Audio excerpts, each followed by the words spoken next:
I think Herman Edwards said it the best. A goal without a plan is a wish. So you can have all the goals you want, but if you ain't got no plan, it don't matter. 5, 4, 3, 2, 1.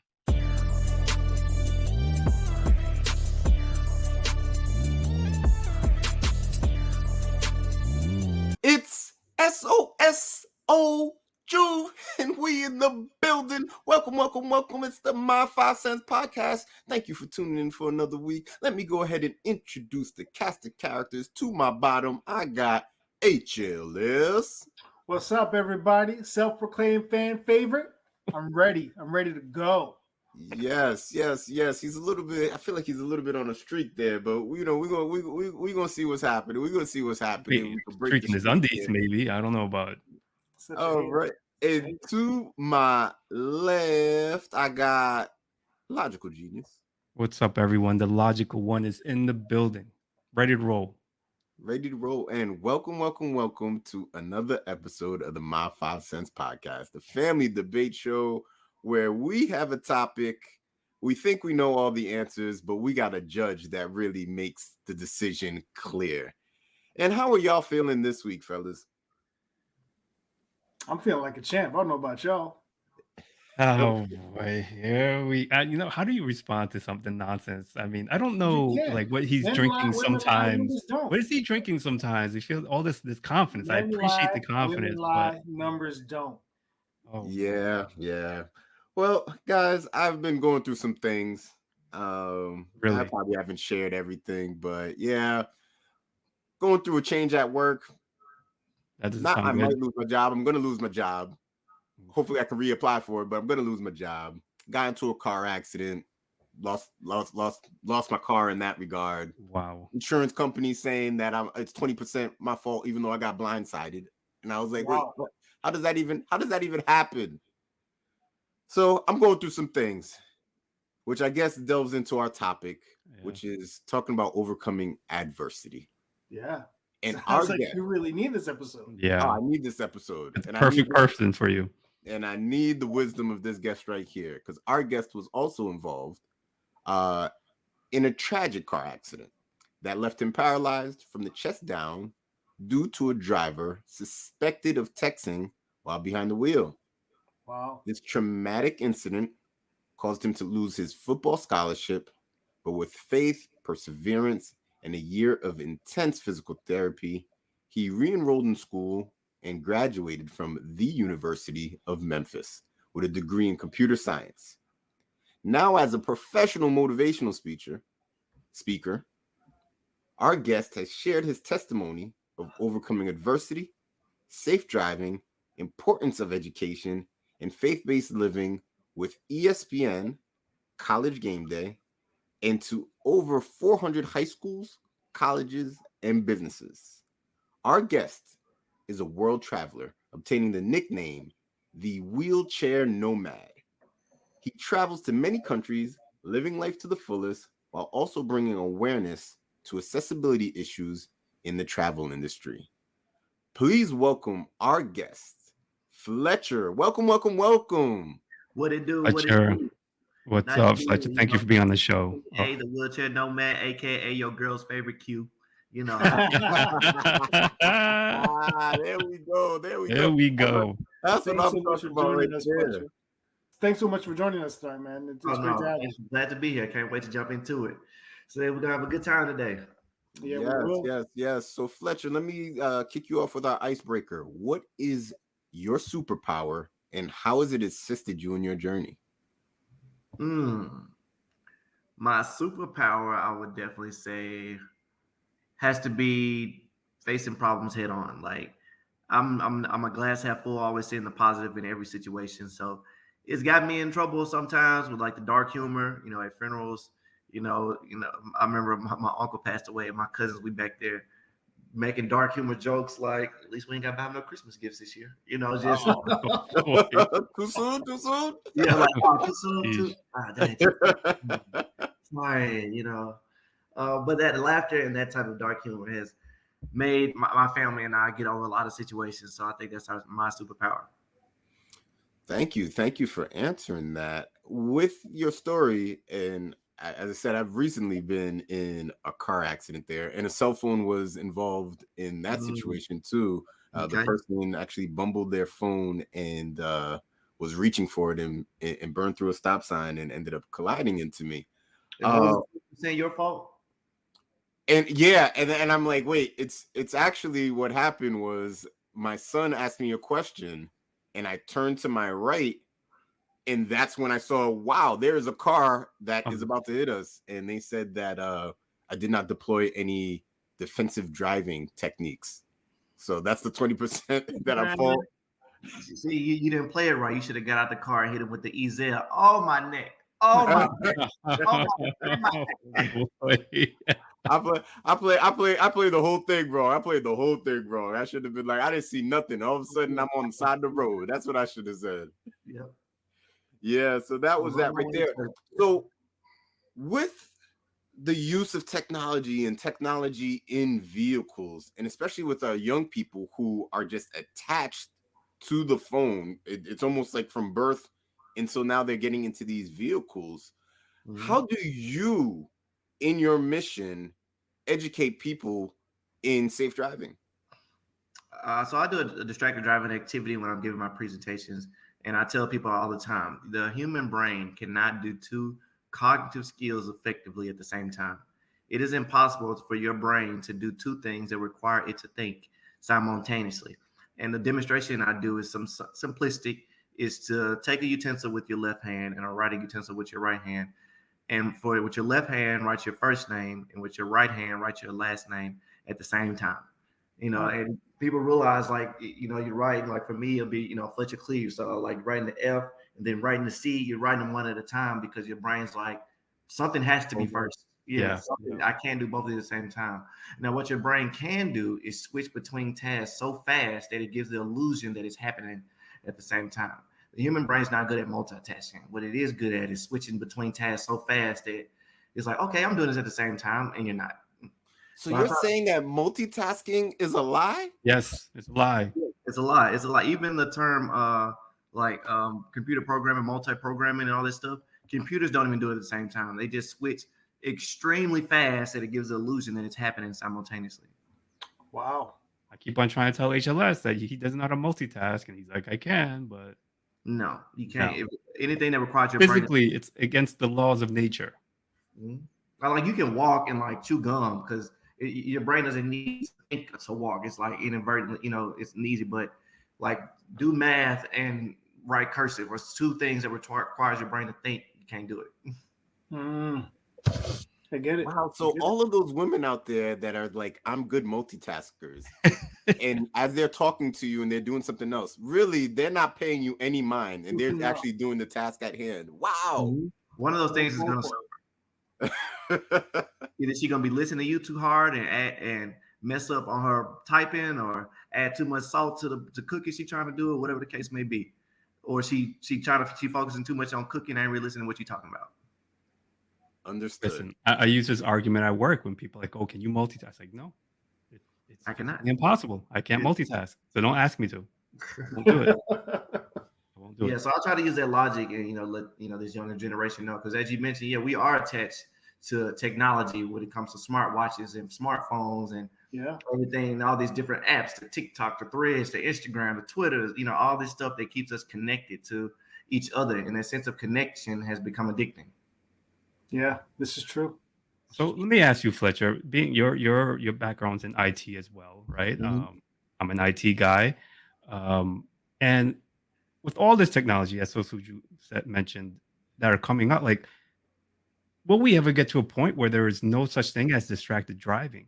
Right? I feel like even before technology, distracted drivers was always the case, right? Even if you say it wasn't text driving, right? I'm not texting somebody. Most people now rely on their phones for Google Maps or whatever map they're using, and they're touching here left, right, playing music. Even if you go back 50 years before, cell phones were invented, or longer, where people were driving with, I remember I was doing this with like printed out MapQuest directions, and I'm driving, picking up pieces of paper, trying to flip through and look at my directions. And then even before that, people had road maps. So it's like one of those things where it's like it's never going away. Is there anything, do you think, from a technology perspective that could help alleviate some of that distraction? I think that it will never be 100% no distractions because it's just virtually impossible. But Yeah. the job is, or the goal is, to eliminate unnecessary distractions. So things you can't avoid, like texting or talking on the phone and things of that nature. There are three types of distracted driving. Number one is manual distracted driving. That's when you take your hands off the wheel. So anything that requires you to take your hands off the wheel, boom, manual distracted driving. Number two is visual distracted driving. That's anything that takes your eyes off the road. Anything you take your eyes off the road, you might be driving and see a pretty lady walking down the street. You're like, dang. Oh, visual distracted driving, right? You're not looking at the road. And number three, which I think is one of the most dangerous, and I've been guilty of before I became, aware of the situations, is cognitive distracted driving. And that is, though your hands are on the wheel and your eyes on the road, you're not mentally focused on driving. So you driving and you like, man, I wonder what time the game come on. I wonder what I got to do when I get to work.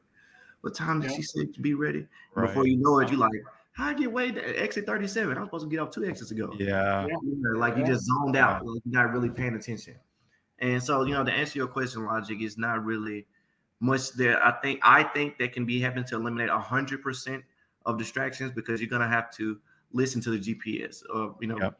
but you can eliminate it versus looking down, put the sound on, so you don't have to, take your eyes off the road. So, but there's gonna be some distractions, but the objective is to eliminate unnecessary distractions. Minimize all that stuff as much Exactly. distraction as you can. And what's crazy is like all those three types of distracted driving that you mentioned, basically using the phone like, applies to all three, right? You're taking your hand off the wheel and you're picking up your phone. Your eyes are not looking at the road, you're looking at your phone, and you're trying to process the text message or whatever it is you're looking at. So your mind's not paying attention to the road. It's like That's what I a found. whammy. My TED talk is entitled "The World's Smallest Slot Machine," Yeah. which in essence is talking about a cell phone, of how addicted how it has become to society. Yeah, and can you actually get into that a little bit? Because I watched that TED Talk, the Mhm. Memphis TED Talk, and everyone who hasn't seen it, it's on your website, it's on YouTube. But can you quickly go into that concept of it being a slot machine? Yeah, I was doing a presentation with some MIT guys, or whatever college they were from, some super smart individuals, right? And they did a study that said that, in essence, when you get a notification, because society has been trained to be connected to technology so badly that it gives off endorphins out of your mind, as if same as drugs, or if you were hitting the jackpot. So, and we've done it before, where you might have been in another room and your phone ring. You might, oh Yep. shit, my phone ringing. Like, I'm gonna hurry up and go get it. Let me see it. Yeah, like you jet to go. Yeah. Because the fear of not being connected or missing a call runs through Yep. our brains, and your brain sets off endorphins. It's like jackpot, gotta go get it. So every time you get a notification, every time you get a call, every time you get an email, especially if you're waiting on it. Like if you know you just did a job interview and you wait on an email, any email sound you get, what was that? What was that? You immediately going to check it, and that's just like you getting a jackpot. Ching. So in essence, it's entitled "A Cell Phone's the World's Smallest Slot Machine." Wow. Yeah, I know for myself, Pavlov's dog, right? In the ringing. That's why I keep my cell phone on silent all the time. Ladies think it's because like I'm trying to be shady or there's something going on. It's not really that. It's I Are you don't sure know. it's not that? Are you sure about that? I'm 100% sure about that. 100%? 100% sure about that. So my issue is people are so drawn to that phone that they haven't created a boundary. So that's my way of how I can create a boundary from being a slave to the phone. Is that slave to the phone? I mean, you've been at dinner or on a date or something, and let's say you don't have your phone on silent. You got it flipped over, and it goes off once. Bring. You might ignore it once. Bring twice. The third time, you be like, "Excuse me, let me check this." So, like, you got to know what's going on. So, put it on silent, or if you have the, not audacity, but if you have like the braveness or the mindset to turn your phone off. If you can turn your phone, a lot of people can't do it. Just turn their phone off. But if you can, I would say just turn your phone off a couple hours a day. I try to put my phone on silent, especially if I'm doing something I know needs 100% concentration. But it's tough. It ain't easy for me either. Yeah, I get it. So you're also a motivational speaker, which is, it takes a certain kind of person to be able to motivate a large group. But with that said, what are some of your keys to connect with the audience, right? like even at work, sometimes I could be talking to someone and I feel like Mhm. they're off in space. With a large group, it's much different because you're really talking to the group, but you're trying to individualize it as well. What are some of Yeah. your keys to be successful in that? Knowing my audience. So let's say if I'm talking to a group of high school students, they Mhm. listen to quote unquote adults all day long, teachers. And so I try not to go out there with the clear eyes and dry eyes, the monotone. So I might come out Lecturing there, people. Yeah, hit them yeah. with, a hot song that's out or a TikTok quote that might be out where it'd be like, okay, this dude, he kind of hip. I might come up there. Wake y'all ass up. What's y'all? Of course, I ask the principal, whatever, and I'd be like, dude, this dude came out and said, wake your ass up. Yeah. So there's that type of connectivity. Or if I'm talking to like a group of parents or whatever, I just try to come out with high energy and just try to be relatable and understand like, hey, I get it. I know what you're going through. I know some of y'all might want to unwind with a glass of wine, but it's important to whoever I'm speaking to. Just try to connect to your audience and just try to be authentic, man. I might go out there and stutter, but one thing you're gonna get is authentic flex. I'm gonna go out there, I'm gonna be me, I'm gonna speak my language, and I'm gonna give you some motivation. Yeah, that's dope. How did you decide that that was something you was it something you wanted to do, or was it something you felt you had to do given your situation, your story you wanted to share? Like, what ultimately motivated you to kind of want to do this and share your message with everyone? So I didn't want to do it at first. I just was doing it, and people were being inspired. So I was just being me and telling my story, and people was like, "You're such an inspiration." I was like, "Oh, okay. I'm just telling y'all what happened. I ain't mean to be." I I'm was just just telling telling y'all you what my happened. life, right? Yeah, Exactly. yeah. I got in a car crash. I went back to school. I got a job, and I didn't want to give up. I wanted to travel. And I was like, "That's such inspiration." And I'm like, "Okay, well, if you say so." And so it started out with me speaking to like local community centers. Hey, my son's in the 8th grade youth camp. Can you come give his team a little motivation? All right, y'all stay in school. As y'all can see, I'm in a wheelchair. I play football. I was just like you at your age. I did all that. And then there was such. Can you come speak to my church youth group?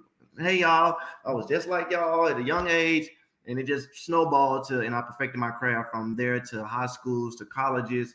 And then I was like, you know what? Let me try to really put together a speech and formulate ideas and a plan and quotes and see how it plays out. So I did that, and then people look, dude, that was great. That was fantastic. And I remember starting out, I just wanted, hey, just donate to like I don't want to charge y'all to tell my story. Like it's easy work. Like you just be out there and talk about me. That's easy. Just donate whatever you can donate. So I was getting like $50 here, $60 there, whatever, $100 here, 50, 60 here, there. And then one of my homeboys I met I was volunteering, he was getting paid. And I'm like, Okay. oh yeah, he was a speaker. And he was like, dude, that was a phenomenal presentation. And he was like, how long have you been speaking? I was like, 2-3 years. He was like, really? How much do you charge? I was like, I don't. I mean, we was in Denver at the time. He was like, you didn't get paid to come here? I was like, no. I told him if he just buys my flight and my hotel, I come do it for free. He was like, Fletcher, are you an idiot? I was like, what do you mean? He was like, dude, you have an AT&T commercial out. You've been to colleges. You've done this. That's a resume. I was like, that's out of Resume. curiosity. How much you think? He's like, if I was you, 4,000. I was like, dollars? I was like, really? For real? And I'm out here for free hotel rooms and flights. He was like, yeah, dude. I was like, how much you getting paid? He was like, that ain't important. And I was like, I'm like, dang, for real, I could be getting paid 4 racks to get out here and talk about myself. He was like, yeah. Wow. Yeah. I was like, my first time, I never forget. So I took his word. I was like, man, ain't nobody gonna pay me no $4,000. I was like, let me just start off with like 1,000. And there was Ohio State University. They called me and they was like, hey, we want you to come give your presentation. I'm like, cool. It was like, what is your per diem and your honorarium? I was like, well, just pay for my flight and travel, of course. It was like, yeah. And he's like, how much do you typically charge? I was like, give me $1,000. They sent me the money that day. That was like that. Wow. Yeah, it's a tax write-off for them. Tax That was write-off. like That's what it is. $1,000. Like he almost Yeah. laughed. Like that's it. Here, Yeah. take it. I can Venmo you that right now. Yeah. That's hilarious. My boy was like, dude, you should have charged Ohio State at least like 8 racks. I was like, I just So wasn't, it was just crazy. But go ahead. yeah, so I'm definitely about full circle moments. And you had a football scholarship, Mm-hmm. and you had this event that happened. Was it in your mind? Did you put it as a focal point, like I'm going to get on ESPN? well, being an athlete, of course, ESPN and top 10 Everyone, is always the yeah. goal, right? But I Yeah. never thought that, when I was playing, of course, that was, hey, I'm gonna be the best. I'm gonna do the best. Whatever happens, it happens, right? Because in football, is like they said all the time, no matter how good, no matter where you are, if you're good, they're gonna find you. So I didn't care about going to a smaller college. I didn't care about all that. My goal was get out there and just get buckets, so to speak, or score touchdowns, get catches. That was my. But when I got the opportunity to be on ESPN, it was actually a surprise, and I was so excited. Okay. Well, we about to go get some buckets right now. We about to transition to the next portion of the show. And Logical Genius, please explain to our guest Fletcher what's about to happen next. All right, Fletcher. We're gonna have some more fun, and we're gonna have a little debate. HLS, Social Juve, and myself. We're gonna present to you our list of the top 5 ways to overcome adversity. Okay. We heard your story. Our listeners heard your story, and you are the poster child for overcoming adversity. Mm-hmm. But we want to know if we are right, and we need your help, your expertise, and your knowledge to decide which one of us is right. Because All right. we love to argue, we love to debate, but we need a winner. Okay. So what we're Oh, gonna do is again present our list to you. You get to go. You get to decide who goes first, in the order in which we present, and then after we present, you're gonna have to decide who's in third place and who's in first place because we do not care about second place. Why HLS? Second place is the first loser. Exactly. There you that's go. good. So Fletcher, Mm-hmm. HLS is going to explain to you the criteria for judging. Fletcher, you're a smart man. The criteria is there is no criteria. All right. None. You might choose me because I used to play football too. Did you really, or you play like use wide? Hey, I play football really well in the 7th grade. I play O line. If you don't get out, Thank you, Fletcher. He thinks because Thank he you. played Madden a few years, he's like this. He was actual even a good football. Madden player on top Yeah, of that. Madden 93 was my jam. Ugh. You might pick me, Fletcher, because my list makes the most sense. I'm gonna tell you right now, I ain't gonna pick you because you got a wrestling belt in the background. Don't like it. it is the My 5 Cents wrestling belt. Just know the champ is here. Okay. Hey, I Fletcher, got you might pick the list that's the most logical because people in the IT world, we love our logic. Okay. Let's see what we got. Let me hear him. Who going first? Oh wait, I get to pick who go first, right? Yeah, you get to decide. That's your first Completely up act to as you. judge. Let me see, Mr. HLS. What you got for me? Okay. Here we go, Fletcher. This is my 5 cents on ways to overcome adversity. And number 5, use your setbacks for setups, right? Analyze what went wrong, use those lessons and apply them for the future. You didn't come this far to just come this far. Mm-hmm. And number 4, I said it before in a previous episode, and I'm a huge proponent of it. You have to craft your circle, right? You need positive people around you. You need people to encourage you, to push you when you feel like you can't do anymore. You need that little voice in your ear, or that friend, or that coach, or that motivator. Craft your circle. Number 3, be patient and set your path. A journey of 1,000 miles begins with the first step, so you have to take that first step. Mm-hmm. Whenever possible, break down those challenges into smaller pieces and tackle those challenges step by step by step. And number 2, take a break. Give yourself a chance to recoup.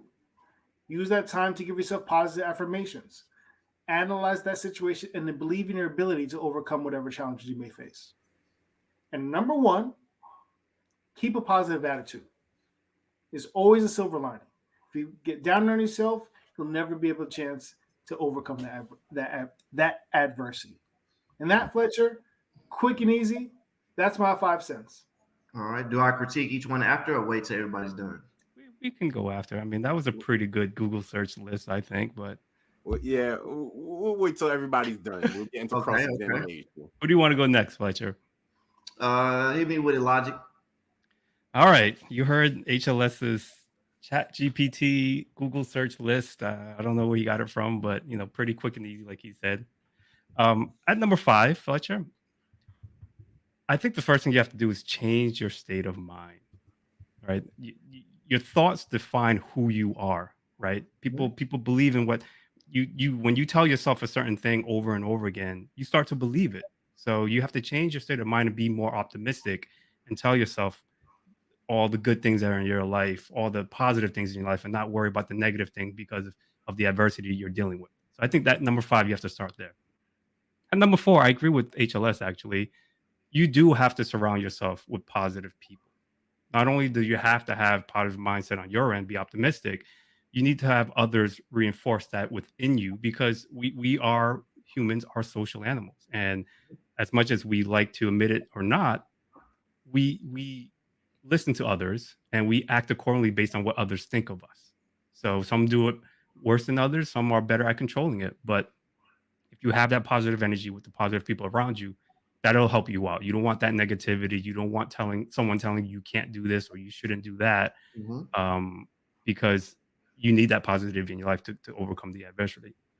And number 3, and I'm glad you mentioned this in your story, and you show a lot of it, is you have to find the humor in life, right? In your situation, right? You talk about dark humor because there's something to laughter. There's something to laugh at certain things in your life because it's not only just a good thing to laugh because who doesn't want to laugh, but it does something for you chemically. You know, it triggers certain hormones in you to help relieve stress. There's been research on that laughter is almost like a form of medicine or a type of medicine for you because Mm-hmm. it's good for you.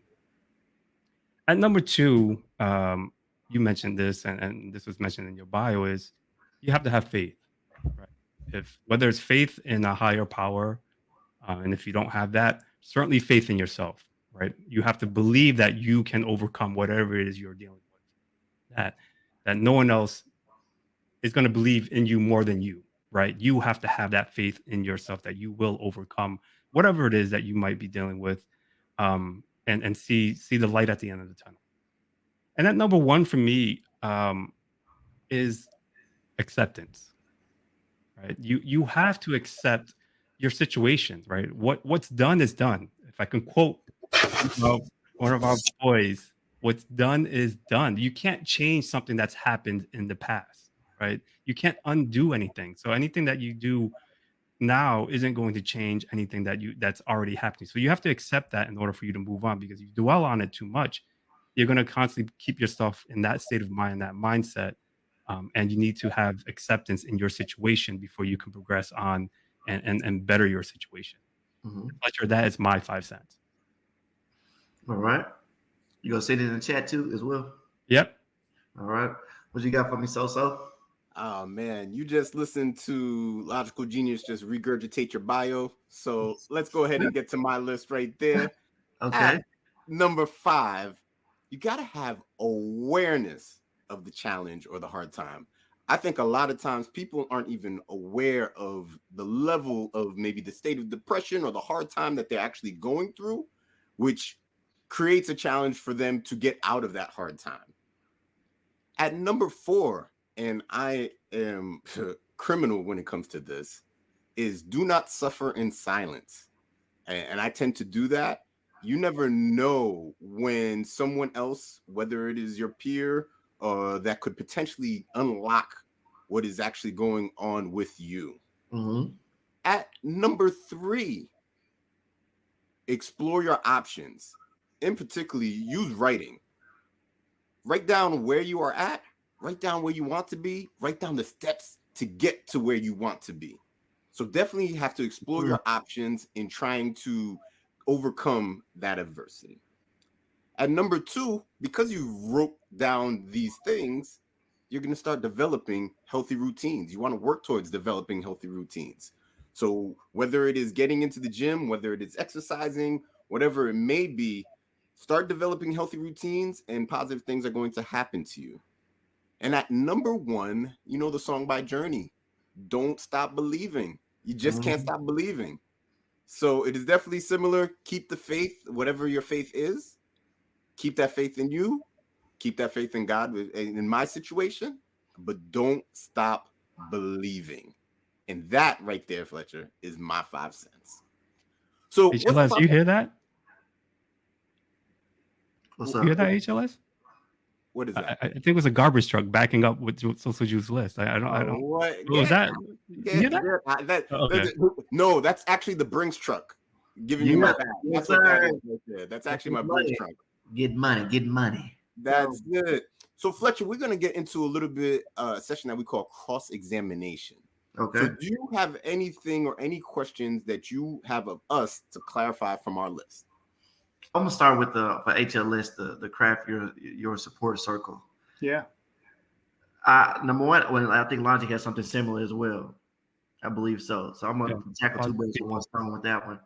So I agree about crafting your circle because I think you are a collectiveness of the 5 most people you hang around. So you are that. I agree with you, but honestly, what I don't agree with, this is just for me. Yeah.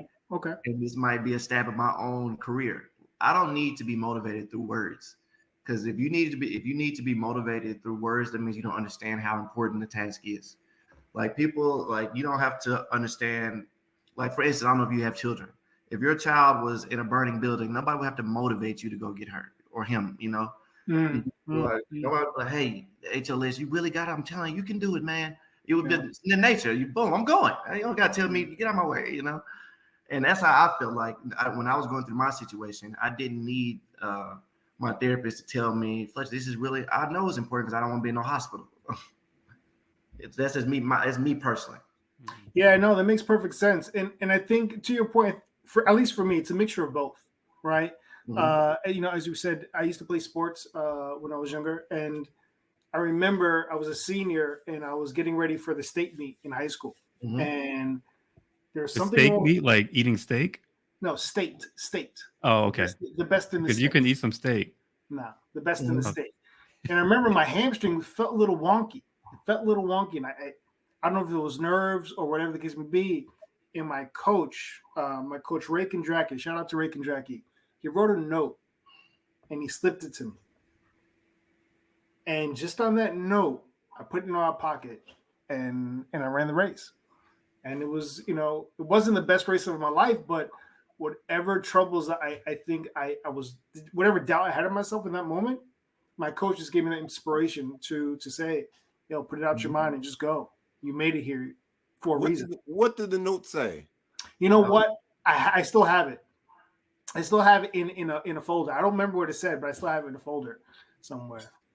I question because it wasn't your best race. So was it like you suck? Like what was this note? We want to know what the note is. If we could pause the recording, go get it. No, I mean, I think you bring up a valid point, Fletcher, and that's why, like in the order in which I have my list, I have it lower than something like faith, right? Believing in yourself, because that's number one priority. That you have to be your own motivator. You have to drive yourself more than anyone else, right? No one's going to drive me more than me driving myself. Like that helps, but I think that's just the positive reinforcement that'll help, you know, cheer you up. I mean, people like hearing praises from their peers and from their family member because it brings you up. You know, it just makes you feel good, as opposed to the opposite of people knocking you down, right? You don't want to hear that. That to some people can be a motivational factor. I'm going to prove you wrong, but some people, depending on how you are, can take it a certain way and let it drive into their, you know, to their hearts and their emotions and take it, you know, in the opposite direction. See, I might be a different animal. See, I'm a different. I want to tell me I suck because the worst thing you can do is tell me no. Because now I'm gonna make it my destiny to prove you wrong. You know. Yeah. And that's probably, you know what it is? It's the sports in you probably, because I know a lot, like I played sports in high school as well. I think the competitive nature in you, like, I want to prove you wrong. Like Charles Barkley says this all the time, right? When they talk about basketball, and I'm a huge basketball fan, he's like, why do NBA professional athletes need motivation? Right? They don't need motivation. You're a professional athlete. You should have that motivation to be the best you can be in your profession, because you are a 1% of a population that you get to do what you love to do and get paid for it. Right? So why do you need extra motivation? You should have your own motivation. There you go. And I also want to say, when it comes to picking your circle, if you are the most successful person in your circle's too small. Facts. So you got to surround yourself with people that are doing better than you, so you can, you know, elevate and have that competition. You know, so like I said, tell me I suck. Tell me I didn't do a good job. Now, Agreed. so all right, boom. So with that, let me go to logic list. I think I did something. Let me pick something specific from here. Change the state of mind. Be optimistic. I like that one. Surround yourself with people. We just touched on that. I really like the humor. The humor is a big, You have focus to, for man. me, You have and to. of course, faith. Faith is a big one for me as well. Let me see. So awareness of the challenge of a hard time. Do not suffer in silence. I like that one, especially with mental health being a bigger focal point in today's society. Shout out to people who are going through things and do not need to suffer in silence. Please go get your help. It's okay to not be okay. Explore Wow, your that's options. great. Yeah, it is. Develop healthy routines. You're right. Develop the healthy habits. Don't stop believing. That's probably the best thing on your list. Don't stop believing. Don't stop believing. I'm not writing to explore options. If that works for you, like I said, it's not something I have to do, so to speak, but that works for you. So I think I didn't cross-examine. I think I didn't hit some good points on everybody's list. It's time to choose, or we got something else we got to go before that. Well, real quick, let me ask HLS, do you have anything for cross-examination? Yeah, logical genius. The real quick, Of course, you're he comes number at one. me. He knows it's the best list. Of course. No, number one, acceptance. What are you accepting? Are you accepting your fate? You accepting that you have to do something different? Break that Your down for me a little situation. more. I'm a big Good call. believer in you can only control the things you can control, right? If things are outside of your control, there's nothing you can do about it. And if you are in a situation where things are out of your control and you no matter what you do, you can't impact that situation. It is what it is, right? You have to accept it. You have to accept it. I got fired from my job, right? I got fired. There's nothing I did all that I can do, my best job. Regardless, they still fired me. There was nothing more for me to do. You can dwell on it and say, well, I should have done this, or I should have done that, or maybe if I did this, or maybe I did that. No, you have to accept your situation and then try to move on from that. Because if you can't accept it, whether you agree with it or not, you're gonna dwell on it for too long, and it's gonna mess with you emotionally, physically, and you have to be able to close that chapter and move on with the rest of your life. That's what I mean by acceptance. It's just accepting your is because there's no way you can't go back in time to change it. Right? There's no way for you to go back in time to change it. So that's what I meant by acceptance. Interesting. I feel like if Mandela accepted his fate that he's in prison, he wouldn't have got out and done something different. Like that I understand what you're trying to say, but I feel like that acceptance is like a fine line. It's very fine line. Damn, that was a good one. I didn't think about that. Well, that's why we're here. These are things you need to consider as you're deciding whose list is best. When you're judging the list, yes. Logical genius, did you have anything for cross-examination? Yeah, I guess I would probably with you. I would agree with Fletcher on number 3. Was that the one you said writing or something like that? Oh no, yeah, number 3, writing. Yeah, I guess that could work for you if that's something you enjoy to do, like if that's an avenue for you to take. But if we're talking about like a list that everyone can do and that would work for everyone, like if we're talking about the top 5 things of all time that you can do to overcome, I don't know if I would say that would be a top 5 for me. Like it is an avenue. I would maybe say top 10 if you like writing, if you're into writing. But I wouldn't put that as my like in my top 5. Yeah, it's not about whether or not you like writing. It's really about providing yourself an outline and structure to no matter what it is that you're doing, right? So people don't go out and play football. Someone has written a playbook before you go out there on the field. So sometimes you have to outline what it is, see the bigger picture. All right, and these are the steps that I'm going to take. I'm going to do a post route as opposed to just, taking the fly. So it's like, you have to kind of, and I can't say have to, what works best, especially when you have a lot of thoughts out there and can help you clarify your thoughts, is writing it down and creating your playbook on how you're going to get over this adversity. Yeah, like I said, I don't necessarily disagree with it. I just wouldn't have it in the top 5. That's all from my perspective. You're right. It helps. I've certainly done that on my end. But some people don't need to write anything down, and they can just mentally track things and do it that way. and that's why you would throw an interception. So Not me.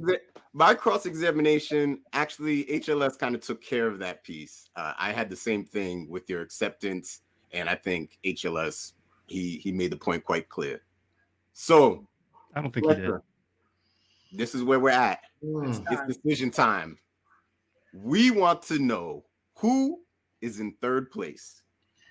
Hey man, my boy threw me a curveball with that acceptance one with the Mandela. That was a good statement.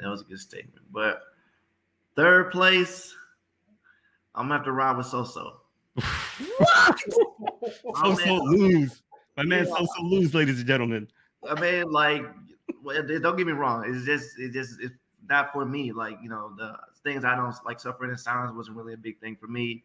Writing and to explore options not really my thing, but that works for you. Don't get me wrong. Do what's best for you.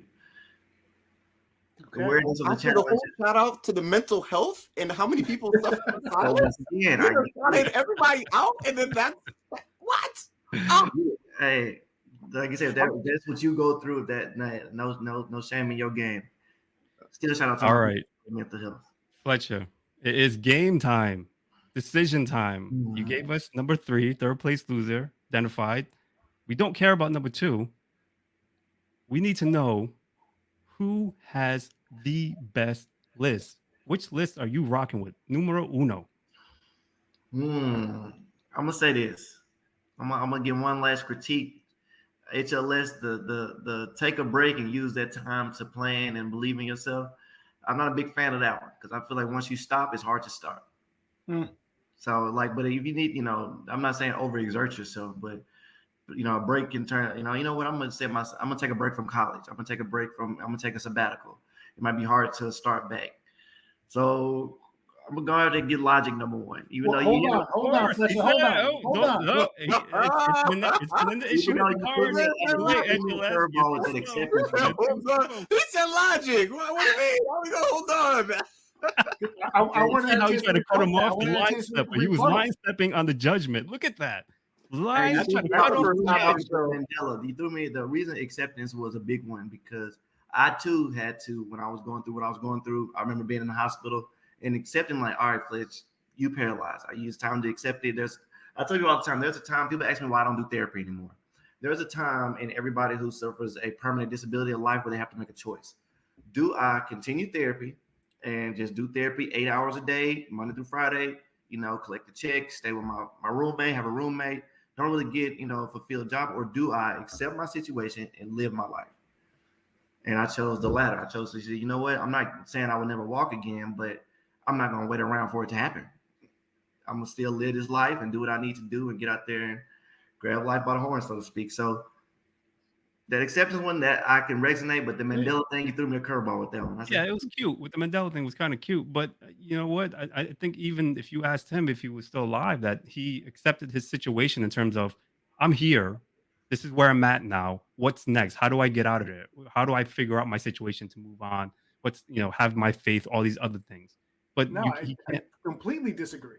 No, completely disagree. It's a fact. He was put in jail. That's a fact. There's nothing he can do about that. I'm saying there might be a difference between accepting the reality versus accepting the situation. Yeah, and the reality is he was put in jail, and he had no control over that. He had no control of that. He was put in there wrongfully, and it was something he had to move on from. But Fletcher, you made the perfect choice. You made the logical choice. My IT brethren. I mean, that's it. That's how we think. We operate in logic. All right, but at least you did better than So. At least you were the first to lose, though. Like the glass is always half full. There you go. There you go. There you go. I'm gonna have to make it make sense at some point with this. So, Fletcher, we want to know what is your 5 cents on the topic. So a lot of things you all touched on for sure. So I would have to say, in no particular order, I'm gonna just start for number 5. Is start your day off with something you enjoy, with something positive. So, for instance, me, I start my day off with music and words of affirmation. As far as to myself, like, hey, today gonna be a good day. Today gonna be a good day. Today gonna be a good day. And then boom, I hit the radio. I'm turning on the music. It might be some Michael Jackson. It might be some Drake. It might be some Isley Brothers. Just something you enjoy. So that just take 10 minutes to wake up a little early and meditate, or read a book, or something you enjoy doing to start your day off in a positive manner. Number two, I would say set goals. So you have to set goals. You have to have a plan. You have to know where you're headed. You have to understand that, like you said, I like the playbook situation. They're just playing football. Somebody went out there and formulated a plan. That was a good one. So set a goal. Number three is to have a plan for that goal. And so, like, because you can have a goal, I think Herm Edwards said it the best. A goal without a plan is a wish. So you can have all the goals you want, but if you ain't got no plan, it don't matter. So have these goals, have a plan to execute those goals. Number four would be, I think, surrounding yourself with people more successful than yourself. So, like I said, if you are the most successful person in your circle's too small. Because it's easy to get complacent when everybody's telling you you're doing a good job. When everybody thinks you're the man, it's easy to, oh, what I need to do? Why do I need to keep going? I'm already that everybody already looks up to me. I already make more money than all my friends. I already look better than all of them. I got the best looking girl, whatever the case may be. So but then you get complacent. So that's where you got to expand yourself and surround yourself with people who are doing better than you, so you can have the drive to continuously go. And lastly, I would say is you gotta have fun, man. You gotta laugh. You gotta, no matter what you do, no matter whatever you are in life, if you ain't laughing, if you ain't having fun, then what are you doing? Well, I think laughter is the medicine of the soul. It gets you through a lot of situations. And it's just have fun, bro. You gotta laugh and just kick it, have fun, make time to enjoy yourself. We're here for a good time, not a long time. There you go. Indeed. There you go. That's a great list. So we go ahead and we take a tally from our social media. And Logical Genius, go ahead and break down what is the people's poll this week.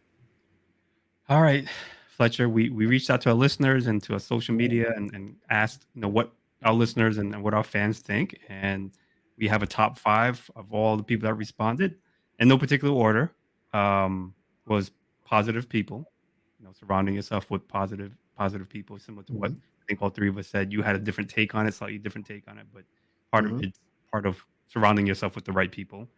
The other one is prayer, faith.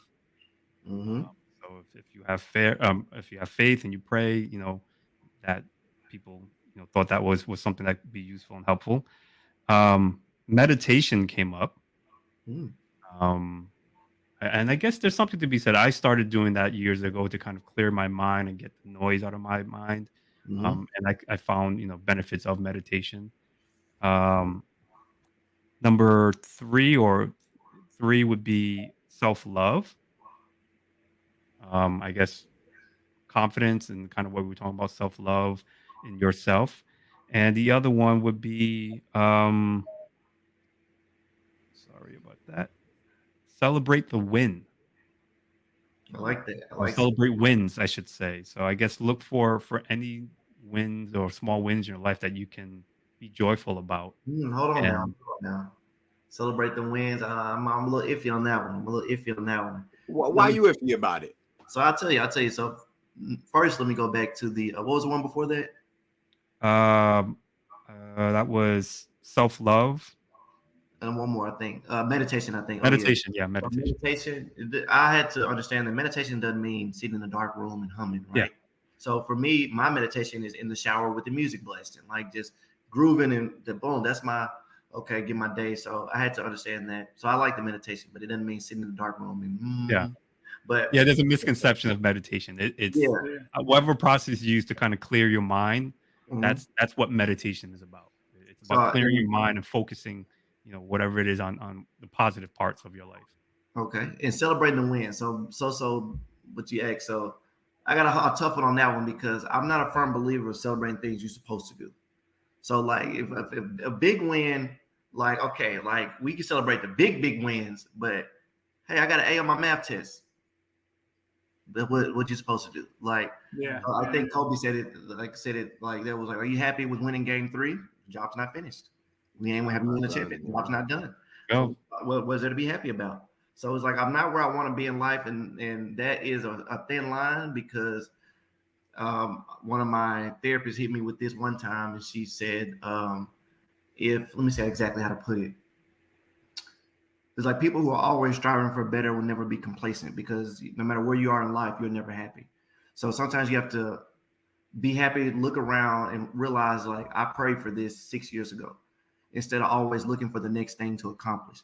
Like it's good to be hungry. It's good to be, or like got that dog in you, but sometimes take a step back and be appreciative for what you got right now. So it's a thin line, but like I said, I'm not a big believer of celebrating things you're supposed to do. Yeah. Like I think Chris Rock said it. Like men say, "I pay my child support. I take care of my kids. That's what you're supposed to do." Yep. Yep. Yep. But hey, Yeah. whatever works for you. Yeah, that's what the people said. Thank you for that logical genius. Now, Fletcher, if people wanted to follow your journey or maybe even listen to some of these TED Talks that you have out there, or even follow you on social media, how would they go about doing that? Yeah, you can find me at www.fletchercleaves.com. You can check out my TED Talk, my ESPN commercial, all my socials on there, more about my story. You can order some merch. You can order my book. I am an Amazon bestselling author. You can book me for a presentation. So just go to fletchercleaves.com and, move around, groove around, and hopefully find something you like. And just Guys, know yesterday's price is not today's price. Today's If you price. book them, Ask you. it's not $1,000 Hey, anymore. get them I want to racks ready. clarify because you said 1,000 before, and the people are going to be booking you. They need to know yesterday's price. Yeah, Not today's price. that $1,000 story was 2017. So Hey, With inflation and people. all of that, yeah, it's then more that than was that now. before the TED Talk. That was before the commercial. That was before the Washington D.C. presentation. The more you beef up your resume, yesterday's price ain't today's price, baby. Yeah. That's it. That's it. So, Fletcher, I want to say thank you so much for coming on the show. It was an absolute pleasure. What we're going to do is we're going to go ahead and say goodnight to the people. And I'm going to start us off. Fletcher, your decision making was quite questionable. And I'm saying that because I am not going to suffer in silence. I'm going to be very boisterous about me being in third place, and I'm suffering about it. I cannot believe I am in third, but this is adversity. And I know how to get over this adversity. Good night, people. HLS, go ahead and say good night to the people. Fletcher, you didn't step in the right direction, but it's okay. I'm going to take a break, analyze what happened, and come back stronger next time. Okay. Logical genius, go ahead and say goodnight to the people. People, Fletcher, there's something to be said about surrounding yourself with people who are better than you. Because I certainly am better than HLS, and so should you. So you guys have targets now. You have a goal to set. It's an unreachable goal, but it's a goal nonetheless. And hopefully one day you will see me in the promised land. Thank you, Fletcher, for being on the show. Good night, everyone. All right. And Fletcher Cleaves, please say goodnight to the people. Hey, good night to the people. I want to leave you with this. How big would you dream if you knew you couldn't fail? However, whatever that is, understand that, it's not about what happens to you. It's how you respond to it. We all go through adversity. We all have trials and tribulations, but it ain't about what happens to you. It's how you respond to it. So I'm gonna leave y'all with those two things to think about. How big would you dream if you knew you couldn't fail? And get out in life and tackle it, baby. You got it. Good night, people. I like that. Thank you.